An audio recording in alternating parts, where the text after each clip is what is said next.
So let's go 30,000 foot view. So we can kind of paint the possibilities, or I should say, have you paint the possibilities of how 10 to 15 hours a week might be freed up. And then we'll get into if you apply those 10 to 15 hours toward this, that could really be helpful in growing the business. So why do you think it's like 10 to 15 hours? Let's start slicing that apart. So if you think about one of the exercises I have entrepreneurs, business owners do right when they come into our community or reach out to us is start assessing where they spend their time, right? It's simple, but no one does it. And you start to quickly realize how much time you're spending checking that email or doing that social media post or writing that blog or posting the blog.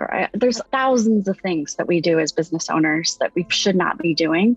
But it's not only the time, but it's also the mental energy that's drained by doing those things. And I think that that's what's missed. So we put all these must do business things first instead of building relationships with the client, or what I like to say, and this term's been coined 1,000 times, but staying in your zone of genius. The reason why you started this business in the first place, that gives you the energy. And I find that energy, if you're in the right spot with it, it propels you 10 times versus when you're doing the work that you're not supposed to be doing. So I think that that's what's really important and the defining factor there. And the 10 to 15 hours is, I always say that because it's such an easy thing to really identify. Like I can look at someone's workload and find the 10 hours rather quickly, and they'll just be freed up. But to your point, it's what they do with it.